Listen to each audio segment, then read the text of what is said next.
Hi friends, എല്ലാവർക്കും critical tech go charting powered by മല്ലോ market profile MCX weekly റിവ്യൂയിലേക്ക് ഏവർക്കും സ്വാഗതം.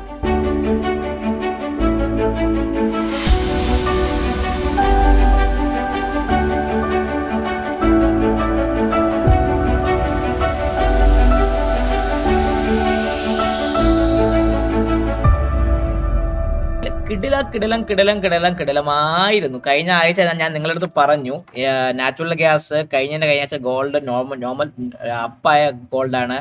ഈ ആഴ്ച ഗോൾഡ് നിങ്ങൾ നോക്കിക്കഴിഞ്ഞാൽ ഗോൾഡ് എന്ത് ചെയ്തു? ഗോൾഡ് ഈ ആഴ്ച ഗോൾഡ് മാർക്കറ്റ് എന്ന് പറയുമ്പം ഗോൾഡ് ഒരു നോർമൽ വേരിയേഷൻ അപ്പായിരുന്നു. XAUSD ഒരു നോർമൽ വേരിയേഷൻ അപ്പായിരുന്നു. ഗോൾഡ് നോക്കിക്കഴിഞ്ഞാൽ ഒരു റേഞ്ച് കൃത്യമായിട്ട് മെയിൻറ്റെയിൻ ചെയ്ത് പോയിട്ടുണ്ട്.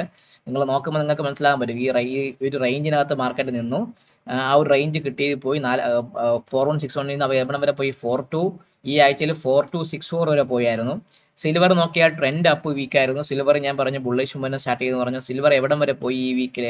ഏകദേശം പറഞ്ഞാൽ സിൽവർ 59 $27 വരെ പോയി. അവിടെ നിന്ന് ഈ കഴിഞ്ഞ ആഴ്ചത്തെ ഭാഗത്ത് നിന്ന് ഈ POCയുടെ ഭാഗത്ത് നിന്ന് സപ്പോർട്ട് എടുത്തിട്ട് കഴിഞ്ഞ ആഴ്ച വന്ന POC ഇവിടെയാണ്. നിങ്ങൾ നോക്കിയാലും സിൽവറിനെ സംബന്ധിച്ച് നോക്കിക്കഴിഞ്ഞാൽ സിൽവർ അങ്ങനെ ഒരു എന്തുവാണ് ഒരു ഡെയിലി വ്യൂ എടുത്ത് നോക്കി കഴിഞ്ഞാൽ സിൽവർ ഈ ഒരു ട്രെൻഡിങ് POCയുടെ ഭാഗത്ത് നിന്ന് അവൻ ഹൈ എടുത്ത് സപ്പോർട്ട് എടുത്ത് 59,320 ഭാഗത്തേക്ക് പോയി. ഈ വീക്കിൽ സിൽവർ ഒരു ബാലൻസ് തന്നിട്ടുണ്ട്. അതിനുശേഷം നമ്മുടെ ക്രൂഡ് ഓയിൽ നോക്കിക്കഴിഞ്ഞാൽ ക്രൂഡ് ഓയിൽ കഴിഞ്ഞ വീക്ക് ഞാൻ പറഞ്ഞു 414 എത്രയാണ് 5190 ഭാഗത്ത് POC വന്നു. അവ എന്ത് ചെയ്തു? തിരിച്ച് കയറി പഴയ 54-40 വരെ ക്രൂഡ് ഓയിൽ പോയിട്ടുണ്ട്. അപ്പം നമ്മൾ ലെവലൊക്കെ കൃത്യമായി വർക്ക് ചെയ്തു. പിന്നെ നാച്ചുറൽ ഗ്യാസ് അടിപൊളി അടാറ് മൂവ്മെന്റ് തന്നു. അവ എന്നാ പോക്കാ പോയി, ദൈവം സഹിക്കൂല. എൻ്റെ അമ്മോ, നിങ്ങൾ നോക്കി നോക്ക്. കഴിഞ്ഞ ആഴ്ചത്തെ 414 POC ആയിരുന്നു. ആ POCയുടെ ഭാഗത്ത് തിങ്കളാഴ്ച വന്നില്ല, ഗ്യാപ്പ് അപ്പ് ഓപ്പണിംഗ് ചെയ്തു. അവിടെ നിന്ന് സ്ട്രെയിറ്റ് ചെയ്തൊരു ട്രെൻഡ് അപ്പായ വീക്കാണ് നാച്ചുറൽ ഗ്യാസ് വന്നത്. നാച്ചുറൽ ഗ്യാസ് നിങ്ങൾ നോക്കിക്കഴിഞ്ഞാൽ നാച്ചുറൽ ഗ്യാസ് ഒരു കിഡിലൻ ട്രെൻഡ് അപ്പായ വീക്കാണ്. സോ എന്നെ സംബന്ധിച്ച് നിങ്ങൾ ഓർത്തുകൊള്ളുക, ഇനി ഫ്രഷ് ബൈ എന്ന് പറഞ്ഞാൽ ഈ 494 മുകളിൽ സസ്റ്റെയിൻ ചെയ്യുന്നതിൽ നാച്ചുറൽ ഗ്യാസിൽ ഫ്രഷ് ബൈയെ കുറിച്ച് ചിന്തിക്കാം.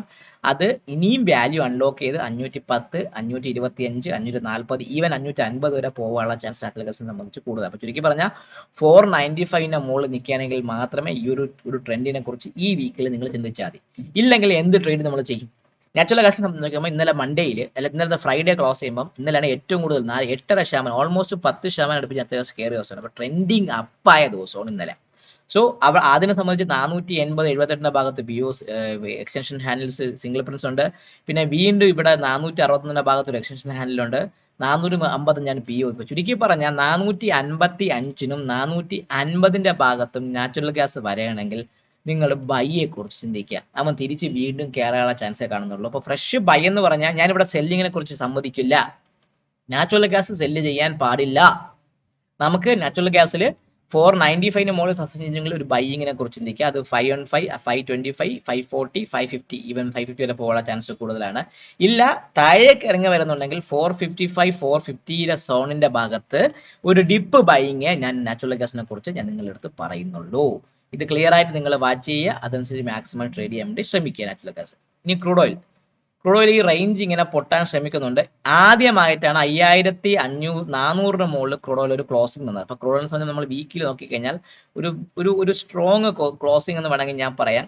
ഈ ഒരു റേഞ്ച് അല്ലെങ്കിൽ ഈ 5400 മുകളിൽ അവൻ ക്ലോസ് ചെയ്യാൻ ശ്രമിച്ചിട്ടുണ്ട്. ഇനി ക്രൂഡ് ഓയിലിൽ ഫ്രഷ് ബൈ എന്ന് പറഞ്ഞാൽ ഈ 5451 മുകളിൽ സസ്റ്റെയിൻ ചെയ്യുന്നെങ്കിൽ മാത്രമേ നിങ്ങളൊരു ബൈയെ കുറിച്ച് ചിന്തിച്ചാൽ മതി. ഇല്ല എങ്കിൽ തിരിച്ചിറങ്ങി ഈ POCയുടെ ഭാഗത്തേക്ക് റീടെസ്റ്റ് തരാം. 5350 ഭാഗത്തേക്ക് റീടെസ്റ്റ് തരാനുള്ള ചാൻസ് ഉണ്ട്. ഒരു ബാലൻസിങ് മൂവ്മെന്റ് വേണമെങ്കിൽ വീണ്ടും കണ്ടിന്യൂ ചെയ്യാം. സോ ഫ്രഷ് മൂവ്മെന്റ് എന്ന് പറഞ്ഞാൽ 5455 മുകളിൽ സസ്റ്റെയിൻ ചെയ്തെങ്കിൽ ബൈ എടുക്കാം.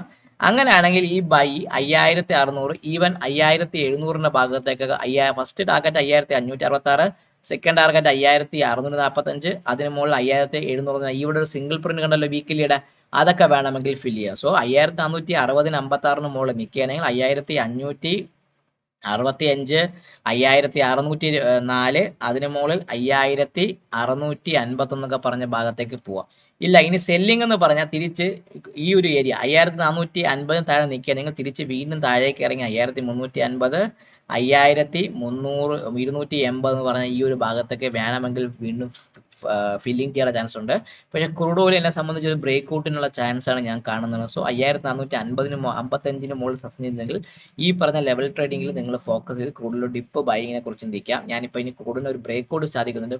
ക്രൂഡ് നോക്കിക്കഴിഞ്ഞാൽ നിങ്ങൾക്ക് അറിയാൻ പറ്റും, ഈ ഡോളർ വൈസ് നിങ്ങൾ നോക്കുമ്പോൾ എന്നെ സംബന്ധിച്ച് ക്രൂഡിൽ ഒരു 60.75 60.6 ഭാഗത്തൊക്കെ പോകാനുള്ള എന്താണ് ഒരു ചാൻസ് ഈ ഒരു ഏരിയയുടെ ഭാഗത്ത് ക്രൂഡ് നോക്കിക്കഴിഞ്ഞാൽ ഈ ഒരു ഏരിയ കട്ട് ചെയ്ത് പോകുന്നുള്ളൂ. ബാക്ക് ടെസ്റ്റ് ചെയ്ത് ഡേറ്റ അപ്പം ഇന്ന് എന്തോ ഗോ ചാർട്ടിങ്ങിന് ഡേറ്റയ്ക്ക് ഒരു സ്ട്രോങ്നെസ് കുറവാണ്. അപ്പം ക്രൂഡ് ഓയിൽ നോക്കിക്കഴിഞ്ഞാൽ ക്രൂഡ് ഓയിൽ എന്താണ് നിങ്ങൾ നോക്കുമ്പോൾ അറിയാൻ പറ്റും ഈ ഒരു ബിഗ് ഒരു മൂവ്മെന്റ്, അതായത് ഈ ഒരു റേഞ്ച് പൊട്ടിക്കഴിഞ്ഞാൽ ക്രൂഡ് ഓയിലെ സംബന്ധിച്ച് ഹെയറിൽ നോക്കിക്കഴിഞ്ഞാൽ എന്നെ സംബന്ധിച്ച് ഈ ഒരു ഏരിയ $63 $62 ഭാഗത്തേക്ക് വരാനുള്ള ചാൻസ് ഞാൻ ഇപ്പം പ്രതീക്ഷിക്കുന്നുണ്ട്.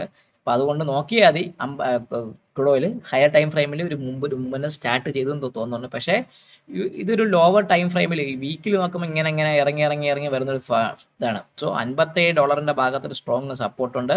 $61 ഭാഗത്ത് സ്ട്രോങ് സെല്ലിങ്ങും US ബേസിൽ കൂടെ കിടക്കുന്നുണ്ട്. അപ്പോൾ $61 കട്ട് ചെയ്ത് പോകുകയാണെങ്കിൽ ഒരു മൂവ്മെന്റം ക്രൂഡ് ഓയിൽ സ്റ്റാർട്ട് ചെയ്യാൻ ചാൻസ് ഉണ്ട്.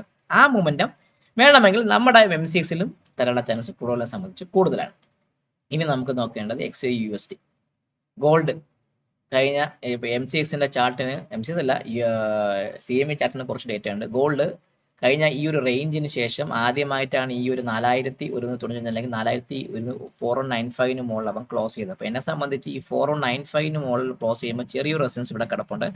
4230 പറഞ്ഞ 4235 ഭാഗത്ത് വീണ്ടും ഒരു റെസിസ്റ്റൻസ് ഗോൾഡിന് ഫെയിൽ ചെയ്യുന്നുണ്ട്. അതാണ് താഴേക്ക് വീണ്ടും ഇറങ്ങുന്നത്. സോ ഈ ഒരു ബൈ നിങ്ങൾ ചിന്തിക്കുന്നുണ്ടെങ്കിൽ ഈ 4160 ഭാഗത്തൊക്കെ ഗോൾഡ് ബൈ കിട്ടാൻ നമുക്ക് നോക്കാം. ഇല്ലെങ്കിൽ ഒരു മൊമെന്റം ട്രേഡിംഗ് നോക്കുകയാണെങ്കിൽ 4235-40 മുകളിൽ നിൽക്കുകയാണെങ്കിൽ ഒരു മൊമെന്റം ട്രേഡിംഗ് തന്ന് 4300 അതിന് മുകളിൽ 4375 ഭാഗത്തേക്ക് ഗോൾഡ് പോകാനുള്ള ചാൻസ് വളരെയധികം കൂടുതലാണ്. ഗോൾഡ് ഒരു ബാലൻസിങ് മോഡ് തുടങ്ങിയ സംശയം എനിക്കുണ്ട്. അങ്ങനെയാണെങ്കിൽ അവ നാളെ തിരിച്ച് ഈ 4160 പൊട്ടേണ്ടി വരും. അപ്പം സോ ഈ ആഴ്ച നിങ്ങൾ നോക്കേണ്ടത് 4160 പൊട്ടുമോ അതാ 4240 മുകളിലേക്ക് പൊട്ടുമോ നിങ്ങൾ നോക്കിയാൽ മതി. 4160 ഭാഗത്തേക്ക് മാർക്കറ്റ് വന്ന് തിരിച്ച് റിവേഴ്സ് ചെയ്യുന്നുണ്ടെങ്കിൽ this time gold will give A good trade move ചെയ്യാനുള്ള ചാൻസ് വളരെയധികം കൂടുതലാണ്. ഇതാണ് ഗോൾഡിനെ സംബന്ധിച്ചുള്ള എൻ്റെ റിവ്യൂ. ഇനി നമ്മളെ കിടിലം ഏതാണ്? സിൽവർ.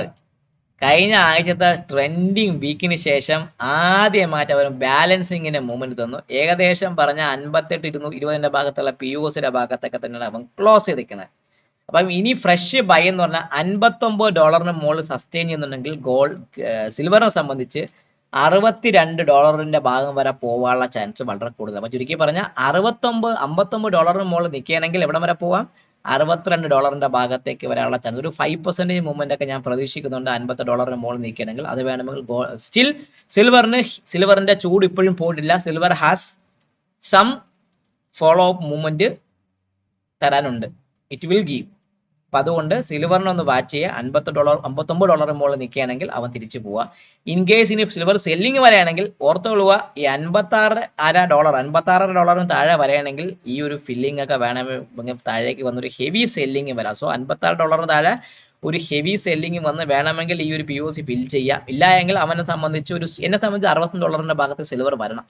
വന്നതിന് ശേഷം മാത്രമേ ഒരു ഡിപ്പിനെ കുറിച്ച് ചിന്തിക്കാൻ ഞാൻ തോന്നുന്നുള്ളൂ. 61.8 $62 ഭാഗത്തേക്ക് സിൽവർ ഒരു മൊമെന്റം പ്രതീക്ഷയുണ്ട്. അത് $59 മുകളിൽ നിൽക്കുകയാണെങ്കിൽ മാത്രമേ നിങ്ങൾ ബൈയെ കുറിച്ച് ചിന്തിച്ചാൽ മതി. ഇല്ലെങ്കിൽ ഡിപ്പ് ബൈ എടുക്കുന്നതെന്നുണ്ടെങ്കിൽ നിങ്ങൾ ഈ $52 ഭാഗത്തൊക്കെ സിൽവർ കിട്ടുമെങ്കിൽ you can go for a dip buy. Clear ആവുന്നുള്ള ഇതാണ് സിൽവറിനെ സംബന്ധിച്ചുള്ള എൻ്റെ ലെവലുകൾ. ഈ ലെവലുകൾ കൃത്യമായിട്ട് മാർക്ക് ചെയ്യുക. നിങ്ങൾ ട്രേഡ് ചെയ്യാൻ വേണ്ടി ശ്രമിക്കുക. MCX-ന്റെ ട്രേഡേഴ്സിന് വേണ്ടി ഒരു സന്തോഷ വാർത്തയുണ്ട്. MCX എൻ്റെ മെന്ററിംഗ് ബാച്ചിലുള്ള ജോയിൻ ചെയ്യുന്നവർക്ക് MCX-ൽ ഞാനിപ്പോൾ കോൾ കൊടുക്കുന്നുണ്ട്. ഫ്യൂച്ചേഴ്സ് പിന്നെ ഓപ്ഷൻസിലെ കോൾ കൊടുക്കുന്നുണ്ട്. അത് നിങ്ങൾക്ക് ഫ്രീ ആയിട്ട് കിട്ടുന്നതാണ്. അപ്പം മെന്ററിംഗ് ബാച്ച് അത് എന്തിനു കൊടുക്കണം എന്ന് വെച്ചാൽ നിങ്ങൾ മെന്ററിംഗ് ബാച്ചിന് കൊടുക്കുന്ന കോസ്റ്റ് MCX-ന്റെ ട്രേഡ് വഴി നിങ്ങൾക്ക് കവർ ചെയ്ത് തരിക. അപ്പം നിങ്ങൾക്ക് നിഫ്റ്റിയിലും ബാങ്ക് നിഫ്റ്റിയിലും മിഡ് ക്യാപ് നിഫ്റ്റിയിലും നിങ്ങളുടെ ട്രേഡിനെ പഠിച്ച് ഒരു പ്രൊഫഷണൽ രീതിക്ക് നിങ്ങൾക്ക് അപ്രോച്ച് ചെയ്യാൻ വേണ്ടി അത് ഹെൽപ്പ് ചെയ്യുന്നതാണ്. സോ കൂടുതൽ അറിയാൻ തമ്പനയിൽ കാണിച്ച നമ്പറിൽ DM ചെയ്യുക. എല്ലാവർക്കും നല്ലൊരു വീക്കെൻഡ് ആശംസിച്ചുകൊണ്ട് ഞാൻ വീഡിയോ നിർത്തുന്നു. വീഡിയോ കാണുക, ലൈക്ക് ചെയ്യുക, കമന്റ് ചെയ്യുക, സബ്സ്ക്രൈബ് ചെയ്യുക. നിങ്ങളുടെ ട്രേഡിംഗ് ഫ്രണ്ട്സിന് വീഡിയോ അയച്ചു കൊടുക്കാനും മറക്കാതിരിക്കുക. കമന്റ് ലൈക്ക് കുറവാണ്.